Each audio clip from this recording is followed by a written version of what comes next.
The 10-year Treasury note yield moved higher on Wednesday, building on gains from the previous session as investors await the release of further U.S. economic data. The benchmark rate was up more than 1 basis point from the previous session, trading at 4.379% at around 4:45 a.m. The 10-year Treasury note briefly broke above 4.4% in intraday trade on Tuesday to notch its highest level since late November.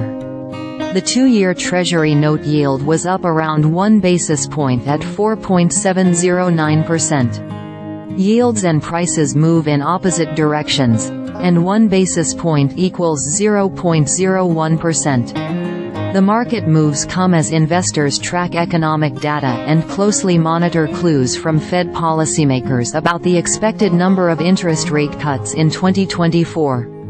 Traders are currently pricing in a roughly 62% chance of a first Fed rate cut taking place in June, according to the CME FedWatch Tool.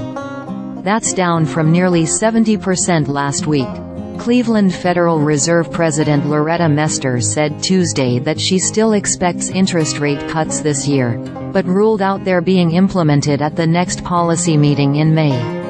Separately, San Francisco Fed President Daly said that she anticipates cuts this year, but not until there is more convincing evidence that inflation has been subdued.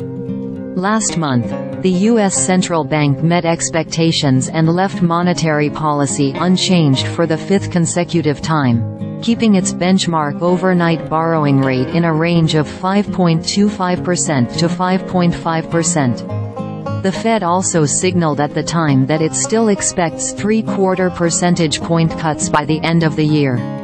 On the data front, ADP employment figures for March are expected at 8:15 a.m. Eastern Time on Wednesday. A final reading for Services PMI for March and Institute for Supply Management non-manufacturing data for March are also scheduled for release slightly later in the session. CNBC's Jeff Cox contributed to this report.